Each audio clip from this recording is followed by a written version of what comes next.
Doctora Ramos, buenas noches.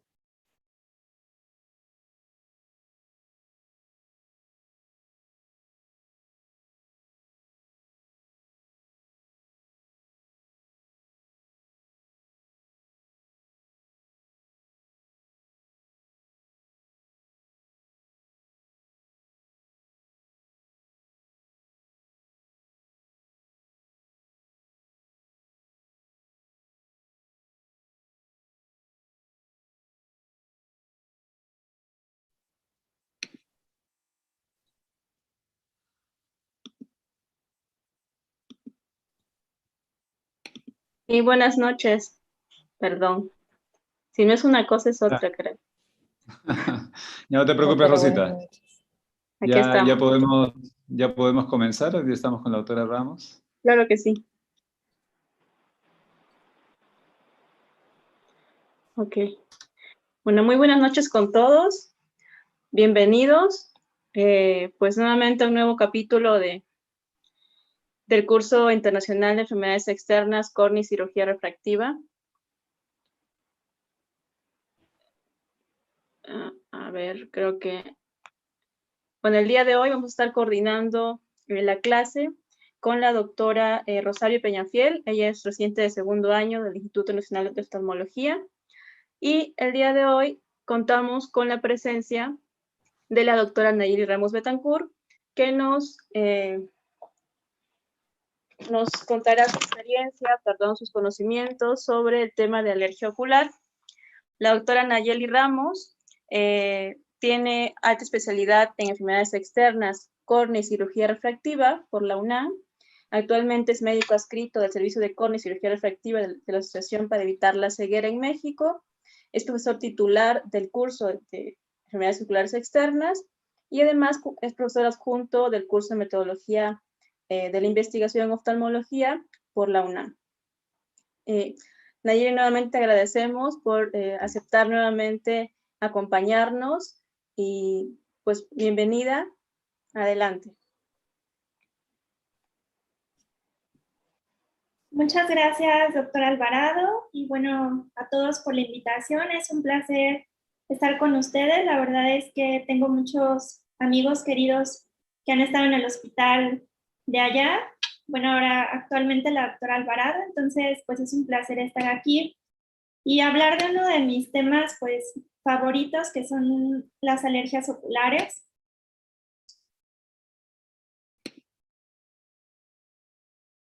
Como les comentaba la doctora Alvarado, pues yo estoy como médico adscrito en el servicio de córnea y cirugía refractiva de la Asociación para Evitar la Ceguera.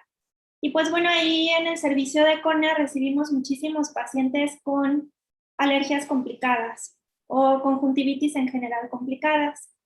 Entonces vamos a empezar un poco a hablar de lo general a lo específico. Y pues aquí me gustaría mucho mencionarles sobre la enfermedad alérgica, cómo tiene una prevalencia global bastante elevada, entre el 10 y el 30%.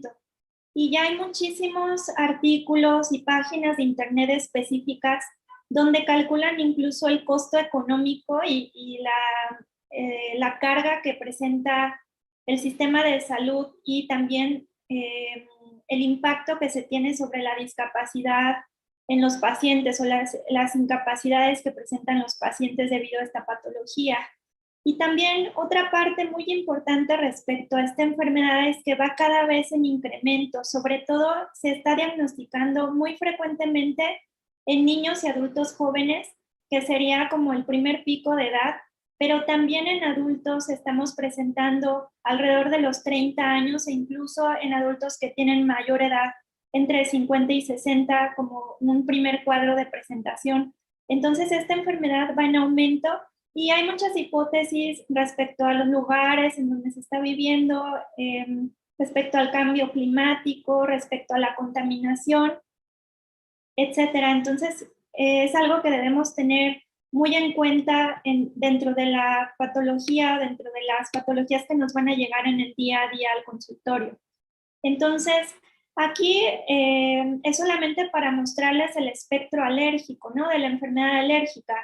Tenemos el asma, la rinitis, la conjuntivitis, alergias alimenticias, a medicamentos, a insectos, eczema, anafilaxia y urticaria. O sea, son muchísimos cuadros alérgicos que pueden estar acompañados de blefaroconjuntivitis, por ejemplo, blefaritis alérgica. Entonces, tenemos también todo lo que es las alergias por contacto, ¿no? Las irritaciones por contacto. Entonces, es un espectro muy amplio.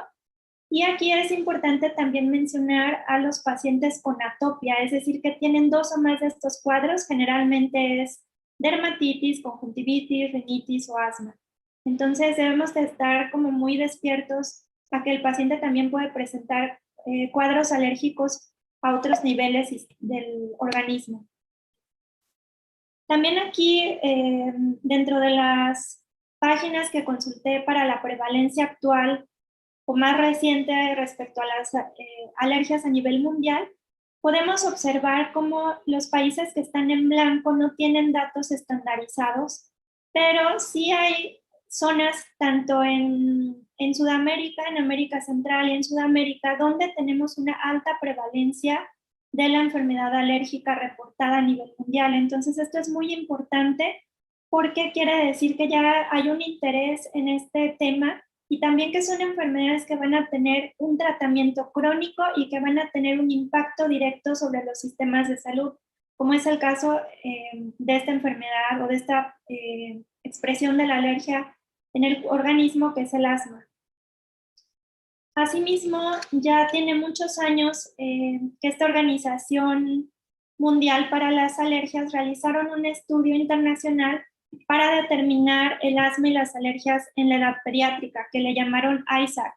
Y ya hay varios ya hay varias fases de este estudio. Estuvo la fase 1, la 2, ahora van en la 3, que es la última reportada.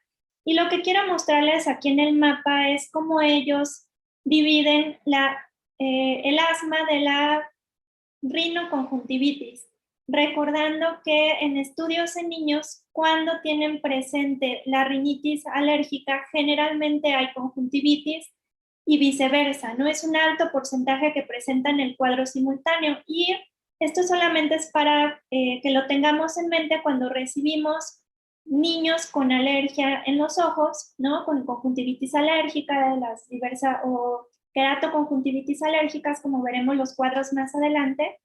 Debemos siempre interrogar síntomas sistémicos, pero el principal es la rinitis alérgica, prurito nasal, que tengan muchos estornudos, que tengan o que ellos sientan que está tapada la nariz, etcétera, etcétera. Entonces siempre hay que tener esto en mente porque entonces hay que referir al paciente a un especialista para tratarlo de manera concomitante. Y miren cómo tenemos una prevalencia muy alta desde América Central y Sudamérica, ¿no? Desde una prevalencia entre el 10 y en algunas zonas tenemos reportado mayor al 20%. Entonces es algo que en nuestro medio es muy frecuente y debemos conocer exactamente cómo manejarlo, independientemente de la edad del paciente. Y aquí también mencionar cómo tenemos comorbilidades y una clasificación clínica tanto en el mundo como en Latinoamérica. Y aquí, por ejemplo, lo que ellos hicieron es estudiar en los últimos 12 meses si el paciente había tenido rinitis y observen cómo tenemos una prevalencia mucho más alta, en algunos casos de 10% o mayor, de acuerdo al grupo de edad, tanto en el mundo como en Latinoamérica. Entonces es algo muy importante que tenemos que tomar en cuenta, esta asociación y también la alta frecuencia o la alta prevalencia que van a tener los niños a estas edades. Entre los 6 y los 14 años es cuando debutan y es cuando generalmente empiezan a complicarse, es cuando empezamos a tener esta inflamación, este ojo rojo de manera crónica, que cuando no lo tratamos llega a tener consecuencias pues ya permanentes en algunos casos. Entonces ya abordando lo que es la alergia ocular, aquí es muy importante para mí recalcar que es una enfermedad caracterizada por una respuesta inflamatoria. Entonces es una enfermedad inflamatoria en realidad de la superficie ocular.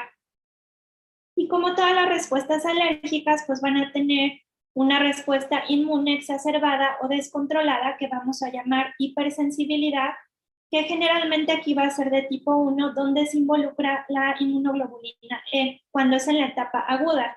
Y vamos a presentar también hipersensibilidad de tipo 4 ya en los estadios tardíos o en los estadios crónicos. Y esta hipersensibilidad, pues característicamente no va a estar regulada y vamos a tener una respuesta inmunológica completamente desproporcionada al estímulo, que es la característica de estas reacciones. Aquí en la hipersensibilidad al antígeno le vamos a llamar alergeno.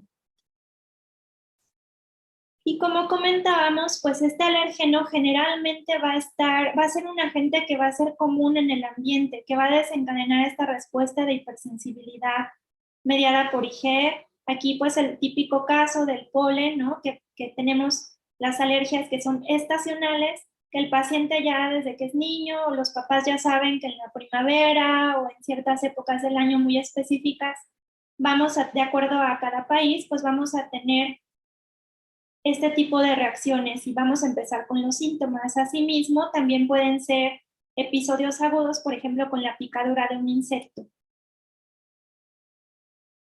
Y básicamente, pues la respuesta de la alérgica de la superficie la estoy igual poniendo de lo general a lo específico, pues vamos a empezar con que el alergeno va a entrar en contacto con la superficie ocular y entonces las células presentadoras de antígeno, que en nuestra superficie van a ser las células dendríticas, van a reconocer a la molécula como extraña y entonces van a alertar otras células que vamos a ver, tanto de señalización como de activación o células efectoras, y estas células van a acudir a la zona y liberar moléculas para llamar más células efectoras y atacar al antígeno. Dentro de esto empieza la cascada inflamatoria también, y vamos a tener de manera muy importante estos linfocitos B o células plasmáticas que van a secretar inmunoglobulina E. Y entonces ese es como el inicio de nuestros problemas. Aquí la situación es que además de los linfocitos T, que son células efectoras específicas en cualquier reacción de hipersensibilidad, pues vamos a tener además células muy específicas en los procesos alérgicos, y estos son los mastocitos y los eosinófilos. Entonces los mastocitos van a tener histamina y algunos mediadores inflamatorios. Aquí lo importante es que ya tienen mediadores de la reacción alérgica o inflamatoria preformados, y también los eosinófilos van a tener liberación tanto de enzimas lisosómicas, peroxidasas y otros mediadores inflamatorios que vamos a mencionar más adelante. Entonces, eso es el problema, que cuando nosotros ya tenemos un mecanismo mediado inflamatorio o alérgico que está mediado por los mastocitos, vamos a iniciar con la presentación del antígeno, o la célula presentadora de antígeno va a enviar la señal a los linfocitos T, quienes van a activar, por así decirlo, a los linfocitos B, y los linfocitos B van a liberar van a liberar inmunoglobulina E, llegando a los mastocitos. Y ya cuando empezamos con el mastocito es el verdadero problema, porque aquí ya va a haber, además de la producción de mayor inmunoglobulina E mediante la IL-4, y que otras interleucinas como la 3, la 6, la 13, que son muy características de los procesos alérgicos de la superficie ocular, van a volver a activar al linfocito B, y estos van a ver mayor liberación de anticuerpos. Y por otro lado van a intervenir también mediante otras interleucinas como la 5 y la 6, la adhesión leucocitaria, la migración y la activación leucocitaria, y también se va a activar otra vía, como podemos ver en la imagen del lado derecho, como este mismo mastocito, además de liberar la histamina, las enzimas proteolíticas, heparina, todos los factores quimiotácticos, que son los factores o los mediadores ya preformados mediante las interleucinas que comentamos, pues también va a activar la vía del ácido araquidónico, y entonces va a haber liberación de prostaglandinas, tromboxanos, etcétera, que son mediadores sintetizados de novo. Entonces todo esto va a contribuir al proceso inflamatorio en la alergia ocular. Obviamente, pues aquí la histamina es la estrella de la función, porque es la principal causante de la clínica en la fase temprana de la enfermedad, que se hipotetiza que desde los 30 a 40 primeros minutos es el que empieza a tener los efectos sobre la superficie. tanto un incremento de la permeabilidad vascular que nos va a dar quemosis, la vasodilatación o la contracción del músculo liso nos va a llevar a la hiperemia, y la activación de receptores específicos nos va a llevar a dolor y prurito. Y estos receptores de histamina, tanto tipo 1 como tipo 2, pues van a estar localizados en tanto en la superficie ocular como en los vasos oftálmicos. Además de los mediadores específicos, pues tenemos estos mediadores inflamatorios, tanto las prostaglandinas o en general las aminas vasoactivas, que son mediadores lipídicos de la inflamación en la fase temprana, que son los que van a iniciar también con la sintomatología. Lo que ya comentábamos, que también van a incrementar la permeabilidad vascular y la producción de moco, que nos va a dar la característica secreción mucoide en los cuadros muy agresivos, como en la queratoconjuntivitis vernal. Y va a haber citocinas inflamatorias ya que van a estar liberadas en la fase tardía, que empieza a partir de la segunda hasta las 72 horas, y esto va a promover ya la respuesta alérgica, estimulando la secreción de IgE, la proliferación de una mayor cantidad de mastocitos, mayor inflamación, mayor secreción de moco, y bueno, vamos a tener todos estos cuadros aparatosos. Y si nosotros no controlamos la inflamación en este momento, o en el momento que ya detectamos la alergia, pues vamos a tener cuadros muy aparatosos con las posibles consecuencias sobre la visión de los pacientes. Entonces, ya teniendo la fisiopatología muy clara, el tratamiento va a ser muy sencillo si nosotros clasificamos correctamente de acuerdo a la forma de presentación nuestro cuadro alérgico. Entonces, lo primero es determinar si tenemos un involucro corneal o no. Si tenemos involucro corneal, seguramente se va a tratar de una queratoconjuntivitis vernal o atópica, que ahora les mostraré los cuadros específicos por separado. Y cuando no tenemos involucro corneal, lo vamos a dejar como una conjuntivitis, y de acuerdo a la temporalidad en la que afecta al paciente, se va a tratar de una estacional o perenne cuando no obedece a ninguna época del año. Entonces, este cuadro del grupo de la doctora Galor a mí me gusta mucho porque nos resume en una sola página o en un solo fragmento de la página los principales factores de riesgo, la fisiopatología, las presentaciones clínicas características y el curso natural de la enfermedad. Y también aquí hace mucho énfasis en la edad del paciente. Entonces, por ejemplo, aquí en la queratoconjuntivitis atópica vamos a tener dentro de nuestra historia clínica otro antecedente de alergia, además de la conjuntivitis o de la afección ocular. Entonces ya generalmente es un paciente que tiene familiares, sus papás o sus hermanos o abuelos tienen antecedente de alergias, pueden tener dermatitis atópica, asociación con asma o rinitis, y entonces pues ya la sospecha diagnóstica pues es un poco más sencilla si hacemos una historia clínica adecuada. Además de que aquí, pues, obviamente la fisiopatología, pues van a intervenir ya tanto los mastocitos como los eosinófilos, algo de fibroblastos y activación linfocítica, porque ya son cuadros crónicos que van a llevar hasta cierto punto a procesos con fibrosis, algo de cicatrización y neovascularización por esta respuesta inflamatoria crónica. Y las características clínicas típicas, pues es que ya vamos a tener cicatrización, neovascularización, algo de queratopatía, ¿no? Erosiones epiteliales, podemos tener incluso defectos epiteliales por estas lesiones confluentes, y aquí es muy frecuente que se dañe la piel de los párpados y se pierdan las pestañas, podemos tener madarosis. Es muy importante pensar en este síndrome, en esta atopia, cuando el paciente es muy joven, pero también se presenta hasta en la quinta década de la vida. A lo mejor tenía cuadros muy leves en la infancia o en la adolescencia o adultos jóvenes, pero pueden debutar ya a los 30, 40 años con los cuadros alérgicos floridos. Entonces, la edad del paciente no excluye este diagnóstico porque probablemente no fue correctamente diagnosticado en la infancia y ya son pacientes que tienen antecedentes de conjuntivitis en algunas épocas o en varias ocasiones en su vida, ¿no? Ahora, de la queratoconjuntivitis vernal, pues yo creo que es uno de los cuadros más agresivos porque también se presenta en los niños, es más fuerte, o tiene el pico de la enfermedad, por así decirlo, de los síntomas o exacerbaciones de la enfermedad durante la adolescencia, durante la edad pediátrica, y suele resolver durante la adolescencia, y también suele tener asociaciones en las épocas donde hay mayor polen, aunque no siempre, polen o mucho calor y no siempre es la regla, pero es como lo más frecuente. Aquí es muy importante mencionar como diferencia las características papilas gigantes en la queratoconjuntivitis vernal, a diferencia de la conjuntivitis atópica, donde vamos a tener, por la mayoría de los casos, papilas pequeñas. Y en estos casos, pues son más aparatosos, tienen las úlceras en escudo cuando ya tiene mucho tiempo con la hipertrofia papilar.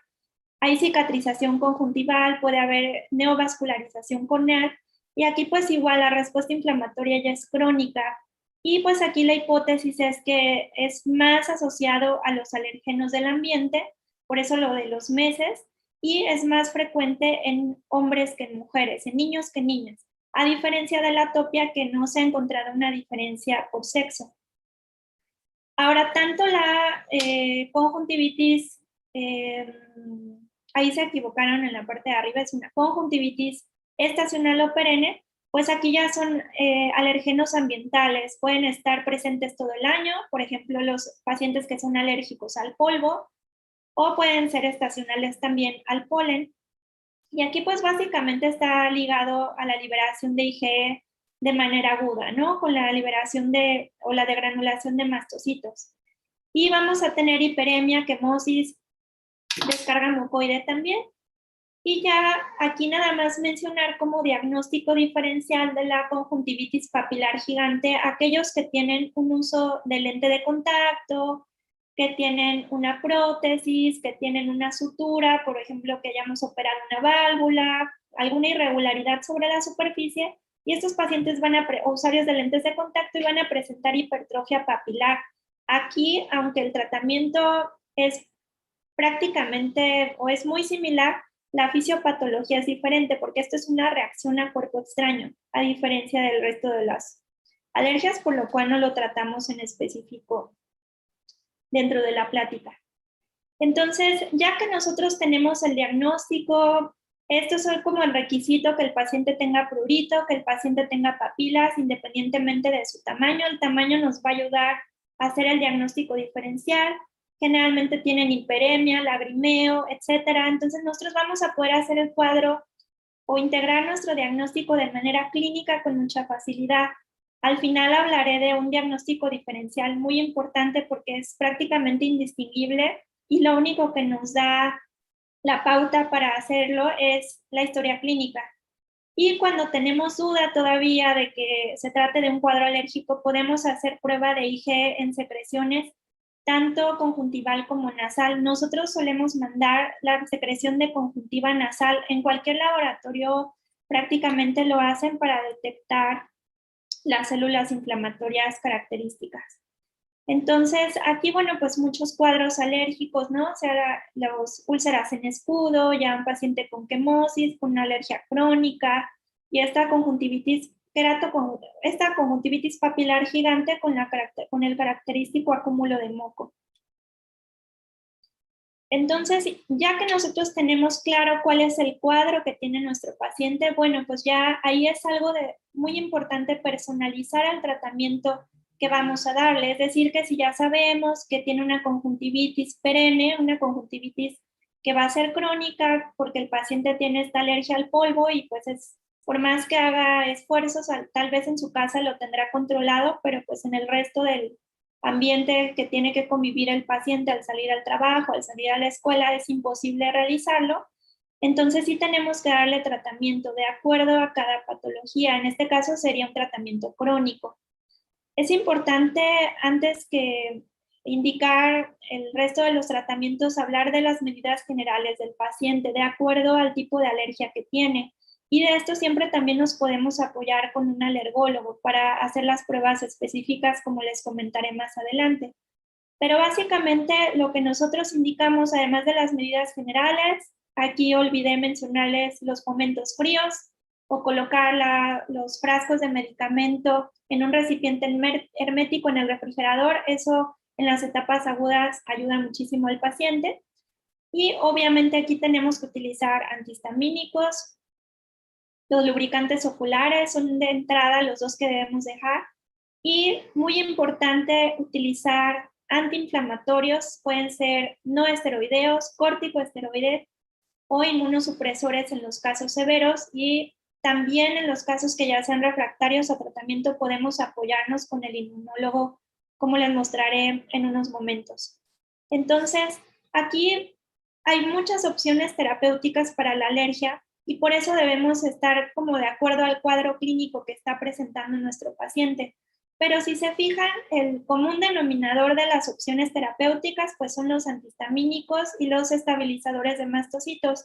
Este artículo es de 2011, hace una revisión sobre los medicamentos que ya están en utilización para los diversos cuadros alérgicos y también sobre las posibles patentes o los tratamientos emergentes que hay para esta patología. Y por eso es que separan los antihistamínicos de los estabilizadores de mastocitos, porque tienen todo el espectro medicamentoso. Pero aquí el común denominador es que en todos los cuadros alérgicos vamos a dejar la combinación o los antihistamínicos de doble acción, tanto que disminuyen la producción de histamina como estabilizan a los mastocitos. Entonces, ya la histamina que se liberó la disminuyen y también evitan que el mastocito siga liberando mayores cantidades de la molécula, así como de moléculas proinflamatorias. Y aquí, dependiendo del cuadro, podemos utilizar AINE, por ejemplo, en la conjuntivitis alérgica estacional o perenne, dependiendo del cuadro inflamatorio que ustedes vean. ¿A qué me refiero con cuadro inflamatorio? Pues ya un paciente que tiene una hiperemia leve, que tiene prurito leve, en ocasiones tiene lagrimeo, ¿no? Por ejemplo. Y hay otros pacientes que ya llegan con los párpados rojos, que se frotan muchísimo los párpados, que ya tienen varias semanas probando diversos medicamentos y que tienen ya una hiperemia conjuntival importante o quemosis. Entonces ahí ya creo que es mejor indicar un corticoesteroide, pero por lo general son estos pacientes que tienen molestias de manera crónica y que podemos iniciar sin ningún problema con un antiinflamatorio no esteroideo. Ya para la queratoconjuntivitis, tanto vernal como atópica, sí es importante considerar los corticoesteroides y los inmunomoduladores. Muchos profesores de otros hospitales y de otros países consideran que iniciar con el corticoesteroide es un poco agresivo. Sin embargo, en la experiencia que tenemos en el hospital, desafortunadamente ya llegan unos casos muy avanzados, ya llegan con neovascularización corneal, con datos de cicatrización conjuntival. Y si en ese momento queremos empezar con un AINE para que tenga un efecto moderado sobre la superficie ocular, pues yo creo que ya no vamos a alcanzar el control adecuado y siempre terminamos dándole corticoesteroide. Obviamente con los potenciales efectos adversos, que el principal problema que siempre tenemos, que parece hasta mala suerte con el paciente que está más inflamado, pues es la hipertensión ocular. Entonces debemos tener mucho cuidado con esto y también platicar mucho con los papás sobre la higiene que tengan tanto los niños como ellos al que él no se toque los ojos o que se lave las manos más frecuentemente, porque como tienen ya algunos casos ulceración corneal como las queratoconjuntivitis venales o también que estamos utilizando corticoesteroides, pues esto les va a predisponer a infecciones y entonces explicarle los datos de alarma y pues incrementar las medidas de higiene en estos casos. Y pues ya ahí también hay autores donde consideran de primera línea el inmunomodulador y no el corticoesteroide. Y bueno, la conjuntivitis papilar gigante y la dermatitis por contacto se tratan de manera similar y también dependiendo del cuadro vamos valorando qué le vamos a administrar a nuestro paciente.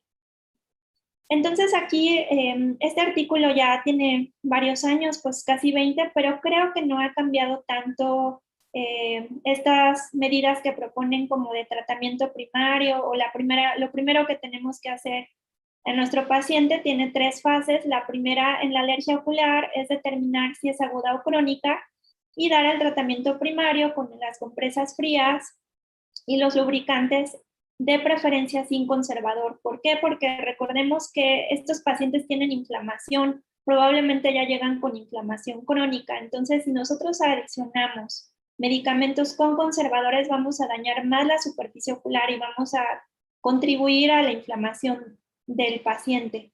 Y bueno, evitar los factores desencadenantes en la medida de lo posible, si son identificables, porque en muchas ocasiones, como en la atopia, no es así. En la segunda fase del tratamiento, igualmente determinando si es agudo o crónico, pues ya vamos a empezar el manejo tópico. Y aquí, aunque tiene nos está explicando de acuerdo al síntoma qué es lo que nosotros deberíamos indicar. Actualmente tenemos medicamentos que son de acción doble o también que les dicen acción múltiple, porque al controlar como vimos en la fisiopatología, no solamente se controla la liberación de histamina, sino que los mastocitos también liberan factores inflamatorios o citocinas inflamatorias. Por eso es que ya no se les dice de doble acción, sino de triple acción algunos medicamentos, como el ketotifeno.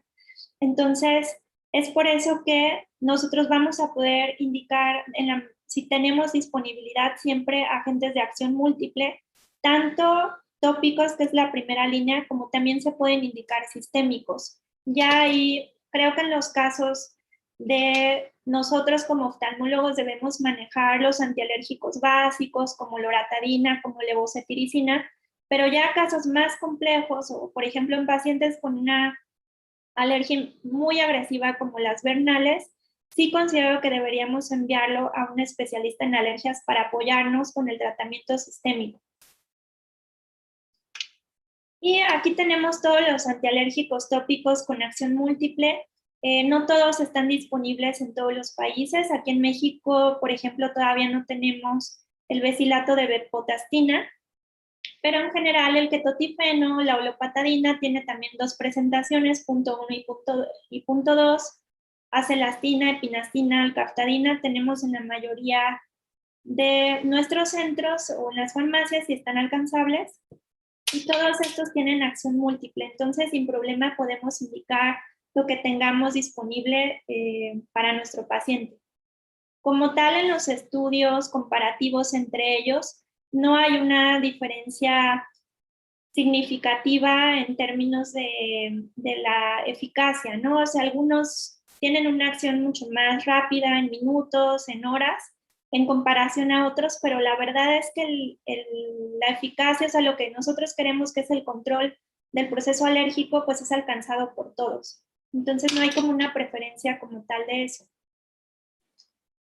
Y ya como el tratamiento terciario, ahí entonces empezamos a indicar ya los medicamentos orales, como les mencionaba. Aquí ponen hasta el tratamiento terciario los corticosteroides y sugieren aquí, cuando es en agudo, pues utilizar esteroides de baja potencia como loteprednol y rimexolona. Nosotros no tenemos rimexolona en México.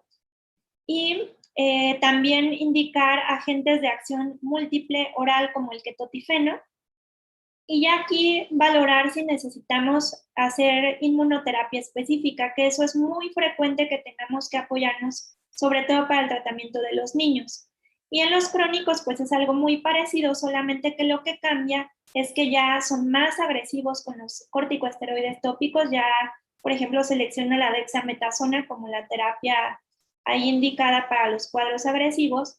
Y ya tenemos aquí los agentes inmunomoduladores, que es la ciclosporina, el tacrolimus y el anti-IgE, que después de este paper creo que ya no hubo tanta difusión de los medicamentos que estaban en prueba como posibles patentes en ese entonces. Entonces, bueno, creo que nosotros tanto allá como acá tenemos disponibles o mayor facilidad de conseguir tanto la ciclosporina como el tacrolimus. Y recordando pues que son medicamentos que son considerados inmunomoduladores potentes que inhiben los mediadores inflamatorios al bloquear o reducir la liberación de interleucinas específicas como la IL-2 en el caso de la ciclosporina A. Y acá el tacrolimus también ha tenido un efecto para bloquear la degranulación de mastocitos y la secreción de interleucinas asociadas como la 3 y la 5. Entonces, aquí la única diferencia que yo le veo a los tratamientos es que la ciclosporina A, como necesita un medio lipofílico, o es lipofílico para que pueda tener una buena acción, ocasiona mucha irritación ocular porque generalmente la molécula tiene alcoholes. Entonces el paciente le molesta mucho cuando se lo coloca y en general siempre lo dejamos con un ciclo corto de corticosteroides tópicos de baja potencia para favorecer la tolerancia al medicamento. Tanto para el ojo seco como para las conjuntivitis, este medicamento tarda en hacer su efecto desde 3 hasta 12 semanas. Entonces, esto es algo muy importante que tomar en consideración, que no podemos dejarlo sin antiinflamatorio todo ese tiempo. O sea, el tiempo que tarda en hacer su efecto la ciclosporina A, considero que ha sido la gran desventaja del medicamento, pero en los cuadros crónicos, que ya sabemos que vamos a tener al paciente, no podemos tener al paciente toda la vida con corticosteroides, pues los iniciamos de manera concomitante para que se vaya iniciando la acción de la ciclosporina A.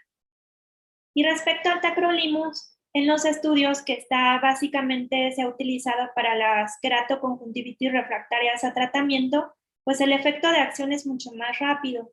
La principal desventaja que yo le veo es la mala disponibilidad que tenemos de la presentación tópica que vienen en esos artículos que estudiamos. Entonces, la verdad es que nosotros utilizamos la presentación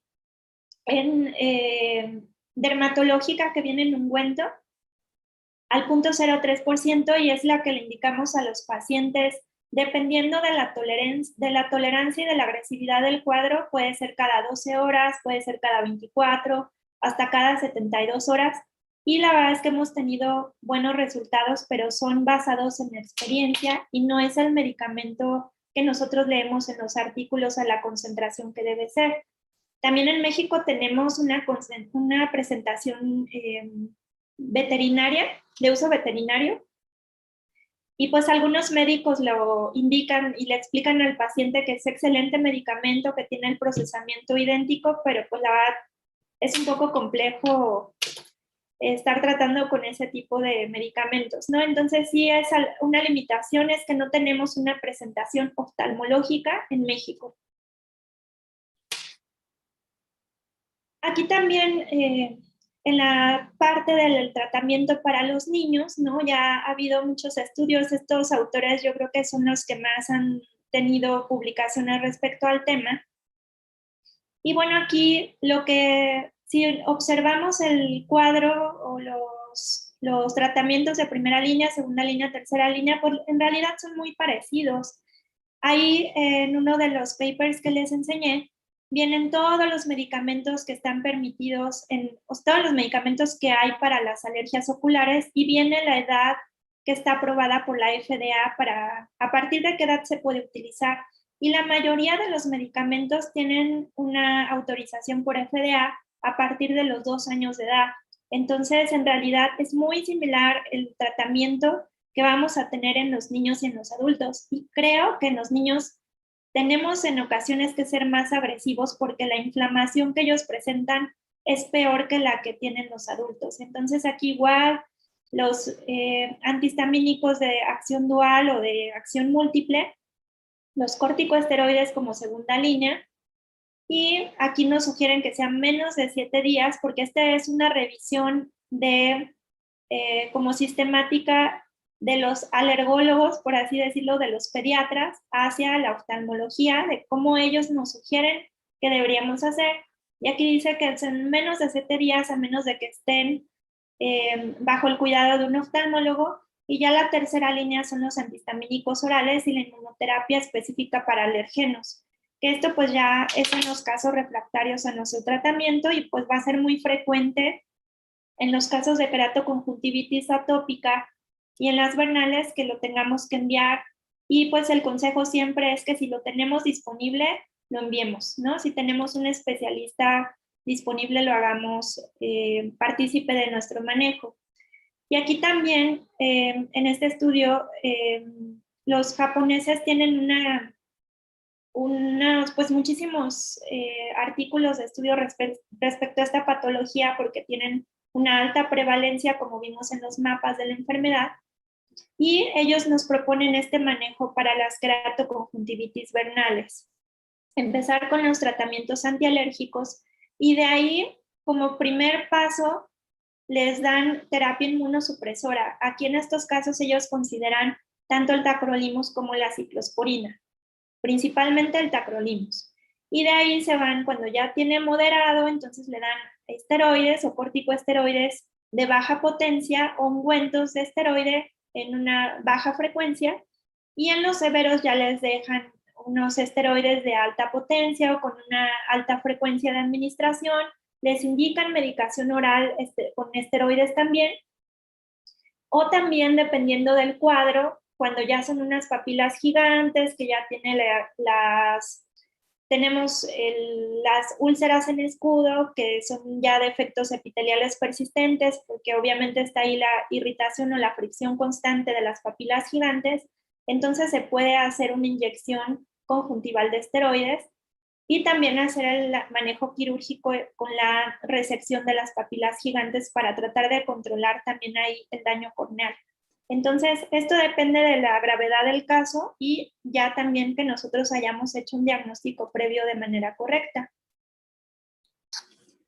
Aquí solamente para mencionar el diagnóstico diferencial, que es una conjuntivitis, en las conjuntivitis crónicas y multitratadas, generalmente llegan a nuestros consultorios estos cuadros que llevan meses con tratamientos, con el ojo rojo, que les dijeron que es alergia y el paciente, porque el paciente presenta mucho prurito, pero en realidad se trata de una conjuntivitis tóxica. Entonces aquí vale la pena mencionar la gran cantidad de medicamentos que esta nada más es una, yo creo que 10ª parte de lo que está en el trabajo internacional de ojo seco, que es el DIUS-2, donde vienen todos los efectos adversos de los medicamentos que tenemos disponibles en la oftalmología.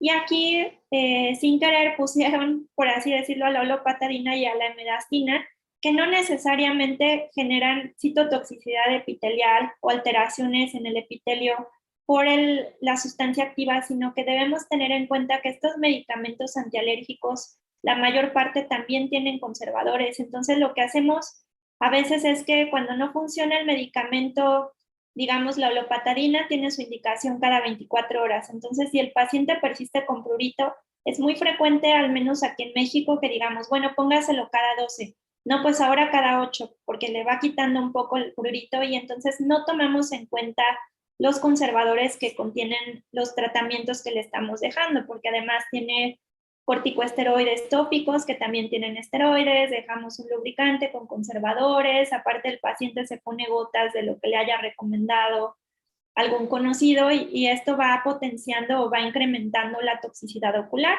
Y si nos fijamos aquí rápidamente como los cuadros de toxicidad también tienen hiperemia, tienen quemosis, secreciones acuosas, pero aquí es como en las alergias crónicas pueden tener fibrosis, acortamiento de saco y simbléfano.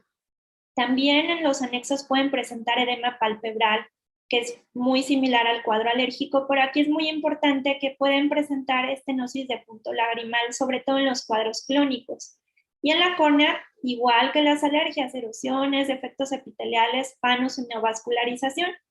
Aquí les muestro un paciente con polifarmacia por glaucoma, como tenemos las erosiones epiteliales, confluentes, ¿no? Esta superficie está muy dañada y que presenta también papilas, y algo muy importante es que cuando tenemos toxicidad medicamentosa en la conjuntiva tarsal inferior vamos a observar folículos y eso nos puede dar una idea de que nos estamos pasando de los medicamentos que le estamos administrando al paciente. Este es otro caso tratado con 5-fluorouracilo por una neoplasia de superficie ocular, donde tenemos también una típica toxicidad de la superficie con una reacción folicular en conjuntiva tarsal inferior y una reacción papilar en la conjuntiva tarsal superior. Entonces siempre tenemos que preguntarle a los pacientes qué es lo que se están aplicando. Aquí podemos observar fibrosis subconjuntival en la conjuntiva tarsal superior de este paciente, que está múltiplemente tratado. Este paciente tiene queratocono y tenía múltiples medicamentos por una alergia. Obviamente tiene asociación, ¿no? Pero ya fuera de la alergia estamos generando toxicidad en la superficie ocular por el uso crónico de conservadores. Entonces debemos tenerlo en cuenta porque son cuadros que vamos a tratar de manera crónica y evitar en la medida de lo posible los conservadores y siempre abordar la inflamación ya sea con AINE o corticosteroides tópicos y en sus casos los inmunomoduladores tanto tópicos como pueden ser sistémicos también en los casos que sean necesarios. Y cuando tenemos un paciente que tiene ya miles de tratamientos y que vemos que tiene el ojo muy rojo y no mejora, lo que tenemos que hacer es suspender al agente causal, utilizar lubricantes sin conservador, indicar antiinflamatorios esteroideos y vigilar estrechamente las secuelas que tenga. Y verán que en un par de semanas el paciente va a tener nuevamente su conjuntiva blanca y va a estar asintomático. Me regresé. Entonces, como conclusión, que aquí me salté unas diapositivas y ya no las encuentro. Aquí está. Entonces, aquí como conclusión, bueno, detectar y manejar de manera temprana las alergias, sobre todo en niños, pues nos va a evitar complicaciones, sobre todo aquellas que van a llevar a pérdida de la visión, como neovascularización, fibrosis, defectos epiteliales, úlceras en escudo, etc. Tratar de utilizar fármacos libres de conservadores para proteger la superficie ocular en estos casos que tienen administraciones crónicas de medicamentos y que tienen ya una inflamación activa de por sí. Y los fármacos antialérgicos de acción múltiple pues nos van a representar la primera línea de tratamiento para el prurito ocasionado por la conjuntivitis alérgica, pero no solamente eso, sino que nos va a ayudar a estabilizar tanto los mastocitos como disminuir la liberación de moléculas inflamatorias. Entonces, tenemos que abordar estos tres esferas, por así decirlo, tanto lo sintomático como la parte de la alergia con los antihistamínicos, pero también debemos hacer el control adecuado de la inflamación de los pacientes. De lo contrario, pues van a persistir con el cuadro y vamos a tener la posibilidad de complicaciones. Pues muchas gracias por su atención y espero que podamos vernos muy pronto físicamente cuando la pandemia nos lo permita. Claro que sí, muchas gracias Nayeli. De todas maneras, tenemos que nuevamente poder estar físicamente. Pues me parece muy importante empezar resaltando pues lo que mencionabas al principio de si bien el tema es alergia ocular o decimos, tiene una alergia, pues sí es importante quizás para ver dentro de el pronóstico, las características y luego el manejo, pues darle el nombre y el apellido de lo que estamos encontrando en el paciente y poderle explicar el curso, como decía nuevamente, el pronóstico y las alternativas terapéuticas que podemos tener al respecto.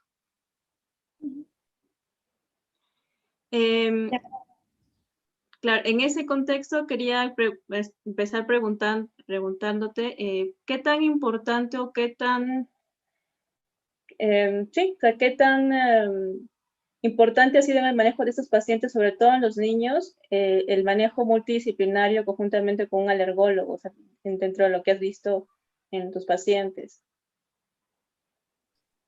Bueno, pues es algo muy importante, tanto en el hospital como de manera privada en general en los niños, dependiendo de la gravedad del cuadro, cuando ya llegan con algo de vascularización, cuando tienen involucro de limbo, cuando son papilas gigantes y además ese es un criterio por el cual es ideal referirlo al inmunólogo o al alergólogo. Y el otro criterio es también cuando tienen síntomas sistémicos, ¿no? Otro síntoma fuera del ojo, como rinitis, que es lo que hablábamos, que hay una fuerte asociación, asma, dermatitis atópica, etcétera. Entonces son como los dos cuadros en los que los enviamos. Y sí es muy importante porque nos ayudan con la inmunosupresión, en algunos casos sistémica, con la administración de los antihistamínicos orales. Por más que nosotros nos guste mucho las alergias, estudiarlas, pues ya no tenemos la misma actualización que ellos, incluso de posología, de los nuevos manejos que van saliendo, algunas asociaciones, ¿no? De medicamentos para mejorar la eficacia del que están dando. La inmunoterapia también ya es algo que va avanzando de la parte subcutánea ahora a la oral. Entonces ya creo que sí es algo que ya tenemos que ir refiriendo y que tenemos que dejarlo al especialista, sobre todo en los casos de los niños o adultos también, pero que tienen cuadros muy agresivos.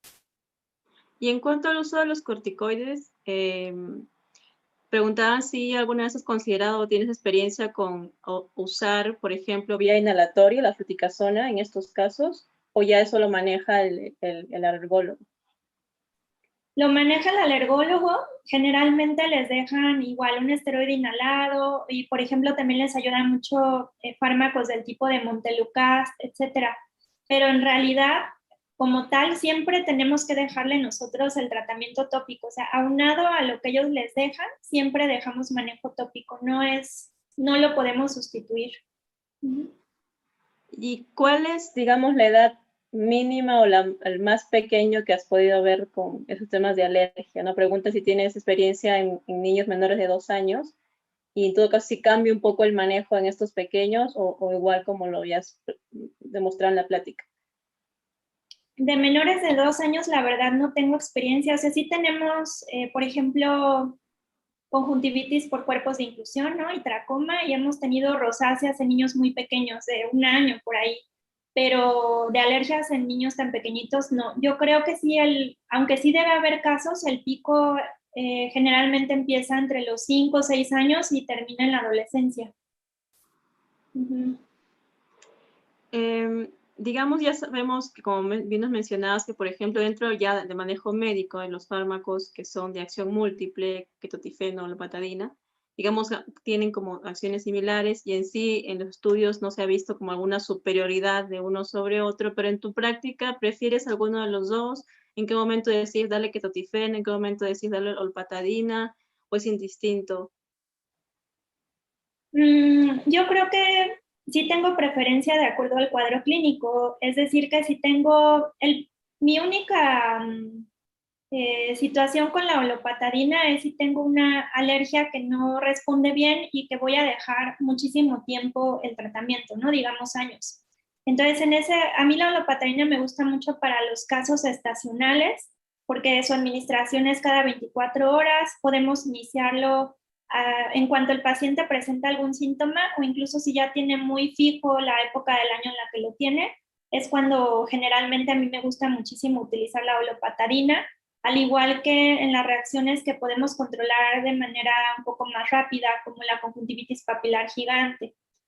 Sin embargo, cuando ya son cuadros crónicos o son muy agresivos y estoy consciente de que tengo que dejar múltiples tratamientos, por ejemplo, el cuadro de las vernales o de las atópicas, en donde voy a dejar corticosteroide, voy a dejar lubricantes, además el antihistamínico, probablemente dejo un inmunosupresor. Entonces, en ese caso, a mí me gusta mucho utilizar la presentación del ketotifeno que tenemos aquí en México porque no tiene conservadores. Si podemos escoger, independientemente de eso, porque la tenemos disponible, si no la tuviéramos disponible, creo que son 100% equivalentes la olopatadina y el ketotifeno, salvo la administración del ketotifeno que es 2 veces al día y la olopatadina 0.2 es cada 24 horas. Pero en realidad es la única consideración por la que tengo la preferencia por uno u otro. En general, si solamente tengo cualquiera de los dos, estaría cómodo para tratar cualquiera de los cuadros alérgicos, siempre pensando en que el resto de los medicamentos no debo administrarlos con conservador o evitarlo. ¿Y es asociado o en qué casos puedes asociar tetraciclinas? Están preguntando si lo asocias o en qué casos lo indicas, además del tratamiento tópico de estos pacientes. Sistémicos con Pues tetraciclina.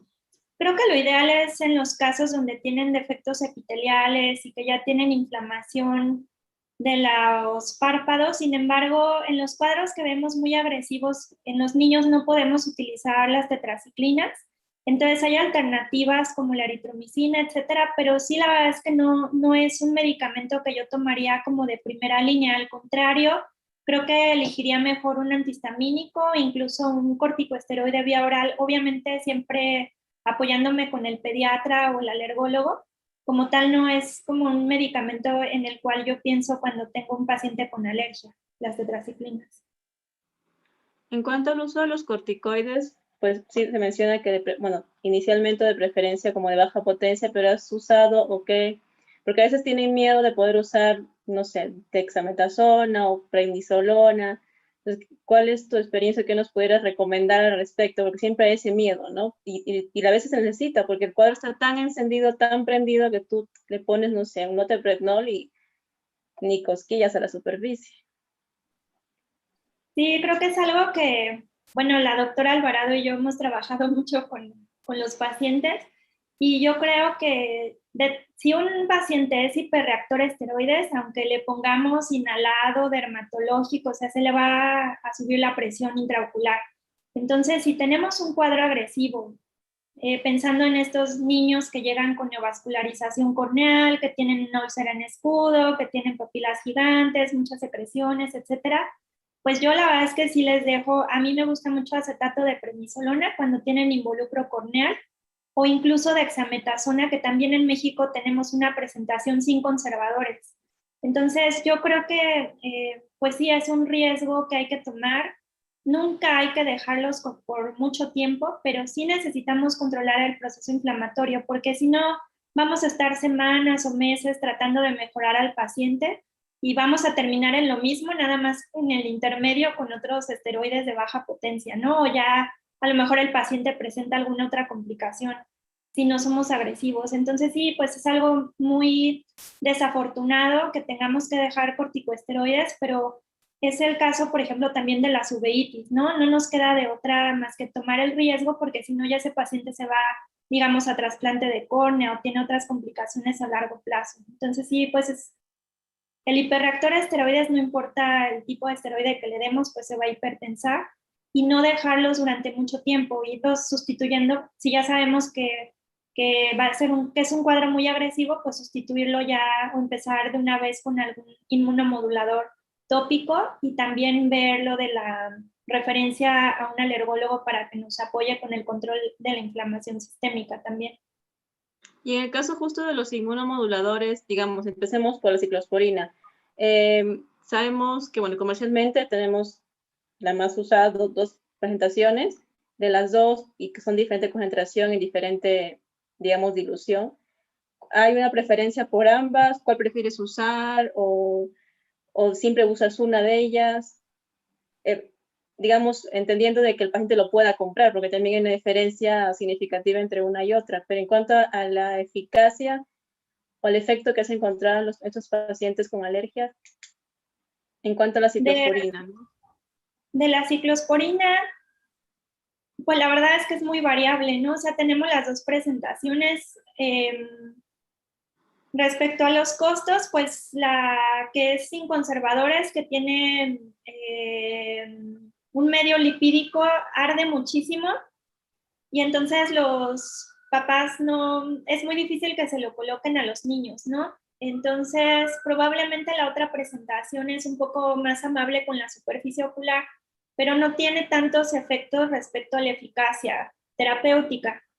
La verdad es que no tengo preferencia por uno u otro. En este caso sí considero mucho el costo y al contrario lo cambio mejor si no por tacrolimus en la presentación dermatológica. Ahí es importante hacer el paréntesis de tener siempre iniciar el tratamiento con corticoesteroide concomitante. Se inicia 4 veces al día y se deja esa posología hasta que empezamos a tener efecto más o menos de la ciclosporina, que es a partir de la 3ª o 4ª semana. Entonces, si nunca se deja la ciclosporina sola, al contrario que el tacrolimus, sí lo pueden dejar como un inmunomodulador por separado, ¿no? Como sustituto, por así decirlo, del corticosteroide. Y antes de acabar con la ciclosporina, la frecuencia de uso y el tiempo por el que lo dejas.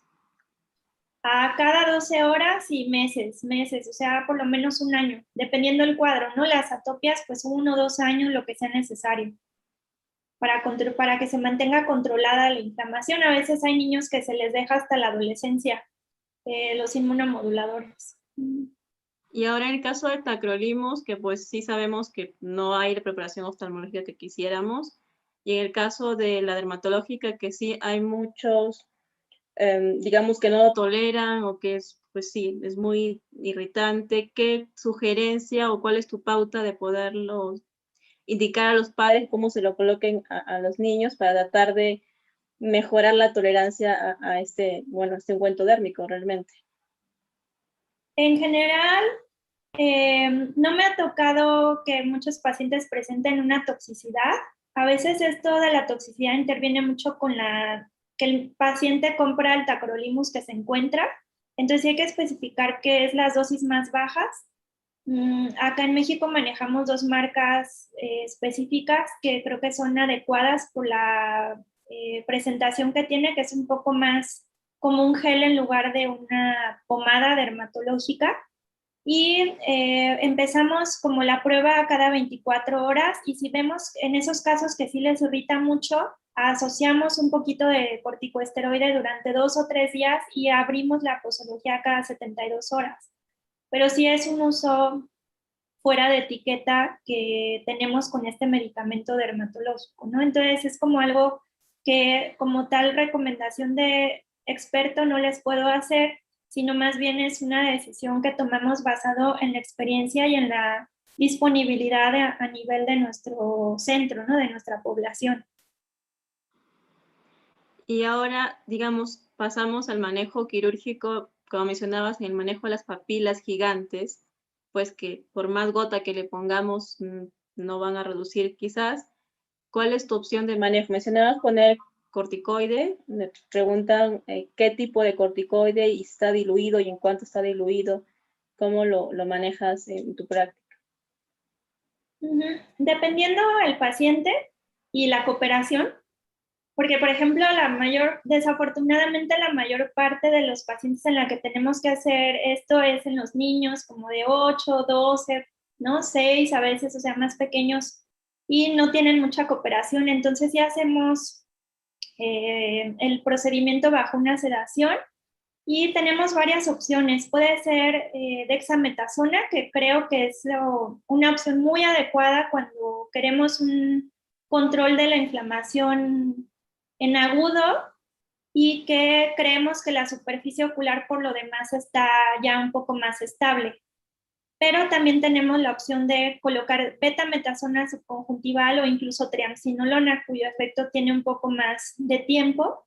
Creo que son las opciones más importantes que son las que he utilizado y por otro lado pues también hacer la resección ya sea concomitante o por separado como una última opción la resección de las papilas gigantes en otro tiempo quirúrgico porque ya son casos que pues ya no van a mejorar como tú dices, ¿no? Ya se quedaron ahí para seguir viviendo y ya no vamos a poder controlarlo con los medicamentos por la fibrosis tan importante que hacen. Si llegan para quedarse, si no las quitamos.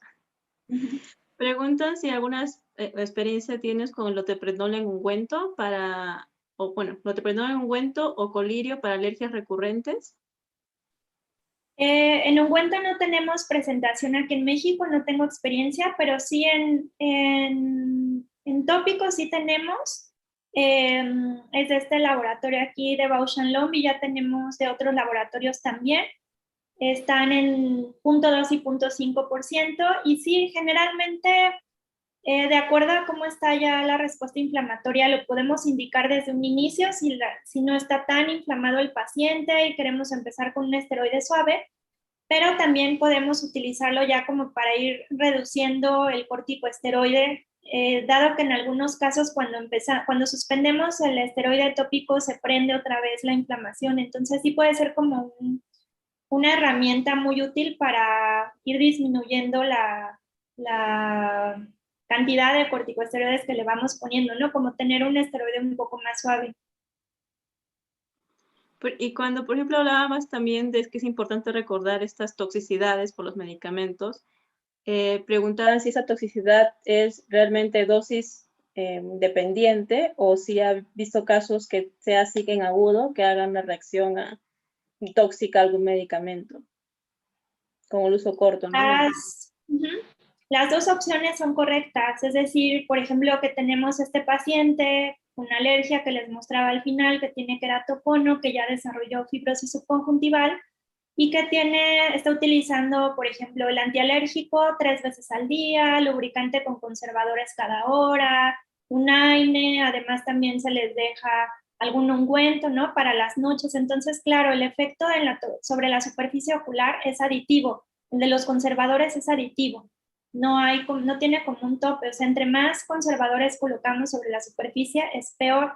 Y esto es algo que vemos, esa es una, ¿no? La opción del efecto aditivo de los conservadores. Y la otra, claro, que pueden presentarse reacciones alérgicas al medicamento o a sus excipientes. Entonces, esos son más en agudo y están caracterizadas por la conjuntivitis folicular y pues muchas erosiones epiteliales, ¿no? Generalmente son de predominio cercanas al punto lagrimal, ¿no? En la parte nasal, en ambos ojos. Y estos pues el tratamiento es suspender el medicamento. Y de hecho es un cuadro muy típico el de los pacientes con glaucoma, que tenemos administración o polifarmacia de medicamentos que además de los conservadores, los medicamentos para glaucoma también presentan por separado un daño específico sobre la superficie ocular de acuerdo al grupo medicamentoso. Entonces sí, claro que se puede presentar y no importa en qué caso sea una alergia, sea glaucoma, sea ojo seco, etcétera, pues el tratamiento es igual, suspender por unos días, dejar lubricantes con conservadores, si es posible dejar corticosteroides y pues ahí en los casos de glaucoma siempre nos asesoramos con un especialista en glaucoma, ¿no? Quien generalmente indica acetazolamida o alguna otra cosa y nos apoya con el control de la presión intraocular en esos casos. Entonces, sí, son desafortunadamente casos que muy frecuentemente llegan y que en ocasiones pasamos desapercibido, lo de la toxicidad ocular. Entonces, un tip importante es que pueden hacer ustedes una lista de todos los medicamentos que el paciente se colocó durante las últimas 2 semanas y van a ver cómo el paciente saca la bolsa, saca 20 recetas, trae 30 cajas diferentes, ¿no? Entonces ahí está la respuesta. No duden y pues suspendan el medicamento y poco a poco vamos iniciando con el tratamiento de acuerdo al cuadro clínico que en ese momento tenga el paciente, porque pudo haber sido una alergia hace mucho tiempo, hace 2 meses, pero el día de hoy que viene contigo a consulta tiene toxicidad ocular. Claro. Y en cuanto al uso de lágrimas, digamos, ya entendiendo que es sin conservadores idealmente, ¿tienes alguna preferencia por el principio activo en estos casos? Además de las lágrimas artificiales, ¿alguna preferencia por algún principio activo en especial? No, la verdad es que no. Yo creo que en las alergias solamente que no tenga conservadores y dependiendo del tipo de alergia obviamente, pero si es una conjuntivitis alérgica sin involucro corneal, se los dejo solamente 3 veces al día, máximo 4 para contribuir al lavado de todas las moléculas inflamatorias y el alergeno si es el caso. Y ya solamente indico en cuadros específicos si tienen ulceración corneal, ¿no? Defectos epiteliales, etcétera, de acuerdo al cuadro, pero en realidad creo que no tengo un lubricante de preferencia. Y creo que ya para finalizar, de la pregunta que hablaban sobre alergias en menores de 2 años, pues no sé qué, nos dicen que, bueno, la experiencia que tiene es que se asocia mucho a conjuntivitis bacterianas recurrentes o presencia de chalacio, suelos recurrentes y que tal pues sí sirve como agregar en estos casos antihistamínicos, ¿no? Como pensando en que tiene también un componente alérgico que lo predispone a ese tipo de infecciones, ¿no? O alteraciones.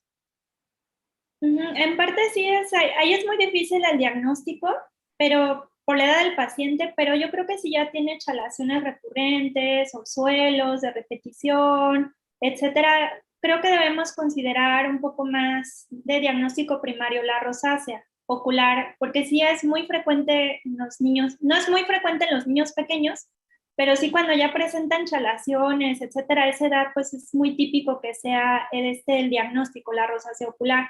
Pero efectivamente mejoran con los antialérgicos. También desarrollan papilas. Un gran porcentaje de pacientes con rosácea ocular en edad pediátrica desarrollan papilas y tanto en rosácea como en general en el ojo seco está demostrado que hay cierta liberación de IgE. Entonces, ahora está eso como hay algunos artículos muy recientes que están explorando eso, si realmente el antialérgico podría tener una función sobre el control de los síntomas y los signos, sobre todo de la inflamación de la superficie ocular, pero todavía está como hipótesis. Por eso es que sí, en muchos casos que tenemos con ojo seco o con rosácea, el antialérgico nos ayuda muchísimo. Y también pensando que pueden tener asociación con Demodex, es que los pacientes tienen mucho prurito de predominio palpebral y entonces es que a veces confundimos los cuadros entre alérgicos y aquellos que son secundarios a enfermedad inflamatoria de las glándulas de meibomio, pero sí, efectivamente sí tiene un efecto sobre los síntomas del paciente. Creo que todavía que les queda un poquito la duda para que lo remarques ya como para finalizar. Preguntaban, digamos, si prefieres o en qué casos, en todo caso, usas prednisolona o dexametasona en vez de loteprednol o flometol, o fluorometolona o loteprednol. En las alergias, en las alergias, pues que consideramos agresivas, involucro corneal, limbitis, ¿no? Inflamación límbica que sucede muy frecuentemente en las vernales, neovascularización corneal, ahí es donde creo que los acetatos, tanto de fluorometolona como de prednisolona, que es el que yo prefiero, el de prednisolona, nos pueden ayudar muchísimo más a controlar la inflamación, tanto en la superficie como en la córnea por la penetración que tiene. Y bueno, pues sí, en los casos de complicaciones ya de la superficie, ¿no? En general, eso sería como los principales o ya alergias muy crónicas de difícil manejo. Ok, perfecto. Ya creo que con eso más claro no puede quedar. La Rosita. Pues muchas gracias, Naye. Creo que ya no hay más preguntas, dudas, comentarios, quejas, alguna cosa. Ya no veo. Pero sí, muchas felicitaciones y agradecimiento por tu charla. Naye, la verdad siempre es un gusto que nos compartas, sobre todo, más allá de la experiencia, pues los conocimientos y sobre todo considerando pues que manejas mucho a tus pacientes y pues tienes también experiencia en publicar artículos sobre temas de superficie ocular. No sé si algún comentario adicional, doctor Mesías, doctor Pedro Muro. No, solamente agradecerle a la doctora y agradecer también tu manera de llevar las cosas, cómo se ha hecho las preguntas. Agradecerles a verdad a las dos, ha sido una ponencia muy bonita para poder tenerla siempre presente. Gracias, doctora, y la esperamos ni bien quiera.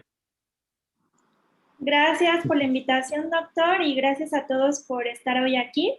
Y pues esperemos que se cumpla nuestro deseo pronto. Muy bien, la esperamos, la esperamos. Muchas gracias por seguir acompañándonos a los 290 y tantos que aún quedan. Le doy paso a Rosario para que nos comparta el tema que sigue, para que estemos atentos, que bueno, hoy no acaba todo esto continúa todavía. Es agradecerle a la doctora Ramos por su participación y por su excelencia. El día de mañana también contamos con un tema muy interesante. El tema va a ser enfermedades sistémicas y superficiales a cargo del doctor Juan Carlos Gines. Está transmitida a través de la plataforma de Expoino, ya sea por Zoom o YouTube. Los esperamos mañana a las 8 de la noche. Están todos cordialmente invitados. Hasta mañana. Listo, hasta mañana entonces. Muy buenas noches y sigámonos cuidándonos. Chao, gracias. Un beso, Rosita. Chao. Gracias, Chao. Naye. Bye, Rose, gracias. Gracias, doctora. Chao, chao. Bye, Rosario, gracias. Bye, Chao, doctor. doctora. Doctor Pedro, Gracias. doctor Luis, muchas gracias. Gracias a ti, ya nos vemos. Chao.